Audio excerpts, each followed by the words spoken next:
يا من جهلت خلمي لي حجة من أول الهام إلى ذي الحجة.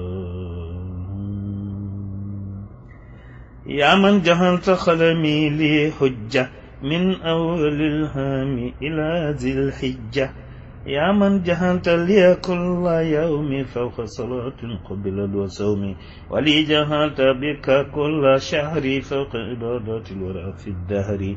ولي جهلت كل فصل وسنة فوق كل من أدام الله حسنا. يا الله يا رحمن يا رحيم يا من بخدير وحكيم سميا. nuuru daari ni bi li tax tegale wunu ko ni ko téere bi tegalee loolu itam doonul loo xamante ni bi téere bi daf koy gàntal, doonul loolu. daf ci am bayit yoo xamante ni bi dafay am nu muy def ci nun rek te nu jàpp ni li muy def ci nun moom lay def ci ñi ci des. moo tax ñaare luy nuru juqat ñi ko koy def nga xam ni njàng mi duñ ko tegale, ku ko dégg itam ni nu koy jàng itam mu jàppe ko noonu. تجزيه هنية خيرا لم يكن غيره بلا انتهاء بلا انسكون.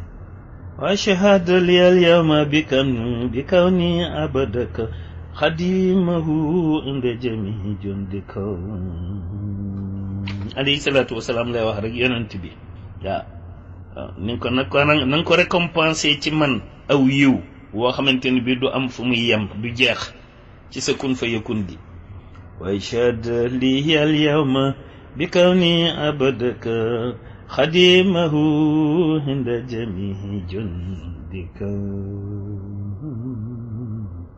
واشهد لي اليوم بكوني عبدك خديمه عند جميع جندك. والتجز أيضا أهل بدر أني خيرا يفوق يا عظيم المن. يا الله يا سمد إنك الأحد قد تدي جودك من يوم الأحد.